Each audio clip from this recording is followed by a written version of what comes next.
All right, season wrap for Castle Irish Cricket Club B grade Saturday competition in the Hornsby Ku-ring-gai District Cricket Competition.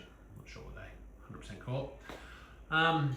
Let's do a season wrap up, shall we? I know a few of you have been asking me for season wrap ups. This is the first of several I need to do, and let's just quietly, as you know, we've been learning new technology. I've got a bit of a script today. I've worked with my mate AI, Albert Einstein.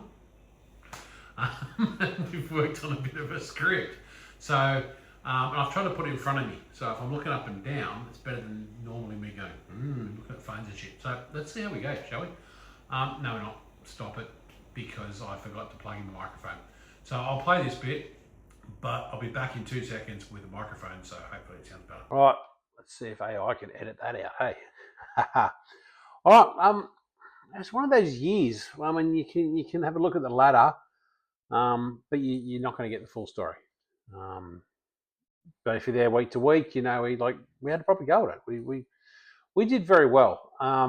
Look, there was a little bit of conjecture about the fact that it was late in the season before they did the regrading of some sides up and some sides down. Those ones that came down then got extra points. So we kind of went from 4th to 5th overnight through no fault of our own. So,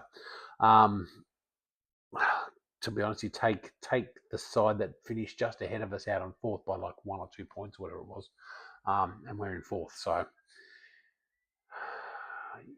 could have won more.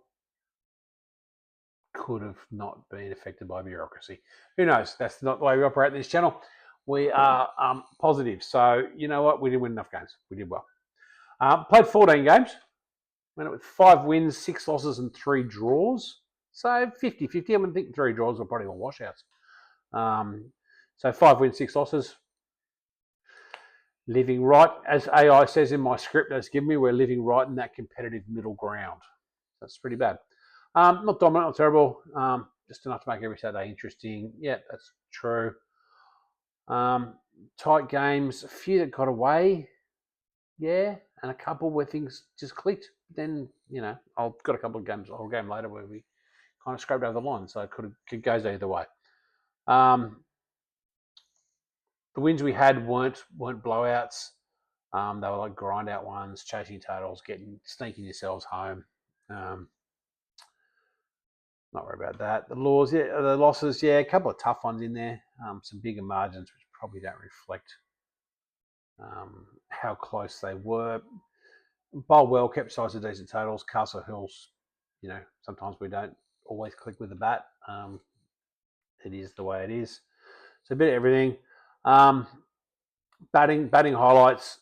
Stan led the way for the year. 273 runs for the season. He's always consistently there. Not always flashy, but finding ways to contribute. That's Stan. Right behind him, skipper Mick leading from the front, 256 runs. Just behind Stan, 20 odd runs there, less than that. Another solid year. And then through the middle, we've got the likes of Westy and Macca chipping in with important runs. Both of those guys had good years when they were there. I've not taken into account, by the way, any of this in terms of how many matches everyone played and do averages and that sort of stuff. So, but these are the guys that chipped in and took some, scored some runs when we needed them. Big day takeaway, yeah. As my mate AI says, it's not just 1 or 2 guys with contributions across the group. Stan 250s, Mick 250s, Westy 250s, Ben a 50, and Greg Campbell a 50. Those guys didn't play a lot of games, but when they did, they contributed really, really well.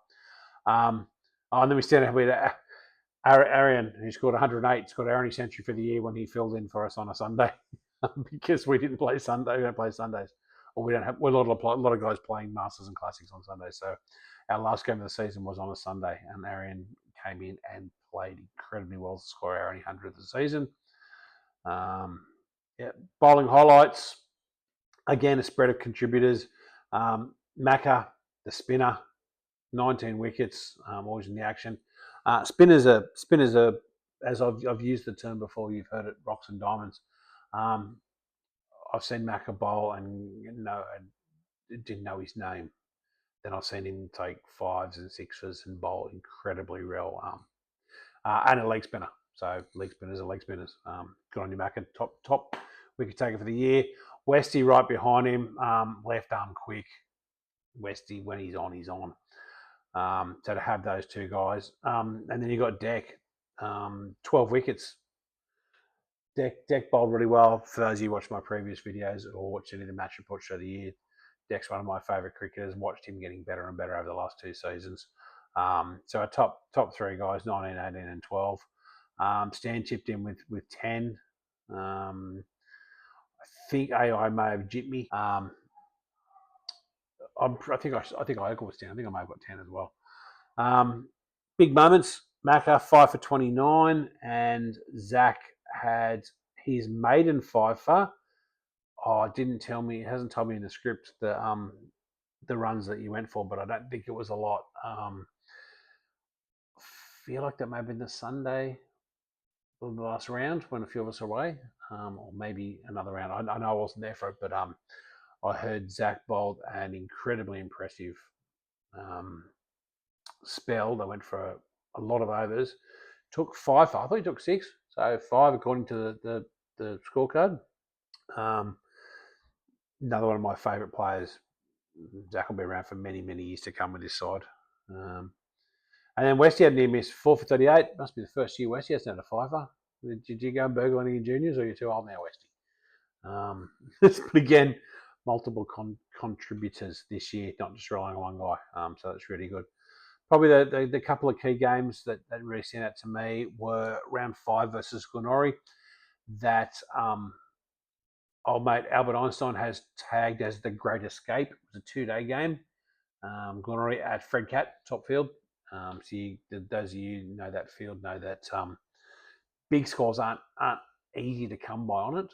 2-day game. Yeah, Glenorrhy set us 184 for first innings points. I think 60 overs, so it was pretty much going to be a 1 innings game. We started well with Mick and Glenn putting on 44, so none for 44, nice and steady. Mick went on to make 55, so we're in a really good spot. And then a little bit of Custer Hill moment, a bit of a collapse, and all of a sudden we're 8 for 142. So we lost, 8 for 98. Still 44 wickets left, or 44 runs left, 2 wickets left. It's down to Stan, who was still in. Myself batting at 10, Declan batting at 11. That's usually a toss of a coin. So it's interesting. I come in, I scored 3. That's it, 3. But one of the most important threes of the season. It was down. I stuck with Stan for 6 or 7 overs, hung in there, blocked it up. Suddenly the target came right down. So it was only 7 runs left to win the game. Declan comes in, keeps it calm between him and Stan. They get the job done. 8 for 142. ... to the win. Not pretty, but that's the stuff we remember, those kind of games. The next game that was actually a key game for the year was following week against Kenthurst. Alfred Einstein is entitled at breaking the streak, and he's right. So I've beaten Kenthurst at home on the bottom field, the Syntho field, for a few years. It's a small ground. They've traditionally got some big hitters. A lot of them part of a wider family. And it's usually a pretty tough day there as they pump you over the boundary many, many times. Different story this year. It was a 2-day game. It was another one that only went for 1 innings though. But our bowling was tight. Declan took 3 wickets. Stan took 3 wickets. No one went for more than 3 and over. I think I was the worst bowler. 1 for 30 from 10 overs. So certainly they're not bad figures. So nobody went for over 3 and over on a ground you'd normally expect 4.5, possibly 5, and sometimes 6 and over. That's good discipline. We bowled really, really well that day. And then with the bat, Ben got a 50, Westy got a 50. I think Skipper got 40 odd. And we're going at 4.6 and over. So just flipped that pressure straight back over them, and we cruised home in the end. So a few years of not getting it done. That one felt really good against Kenthurst. But overall for the year, those 2 games really kind of sum up the season. We had scrap and claw for the first one, and then the other one, everything just sort of clicked together, and we did really well. So competitive every week. We've done well. Different guys got stuck in, but we're never really out of the season. As I said, we sort of just missed fourth, and it's probably by virtue of some of the points, the way the points went for people going up and down grades after round 9 or something, which is like way too long in the season. So yeah, 5 wins, few misses, a couple of what if games, plenty to build on. More importantly, plenty of stories. So that's it for the B grade wrap up. Hope you all enjoyed it, and we'll see you at the next one. Bye. So there you go.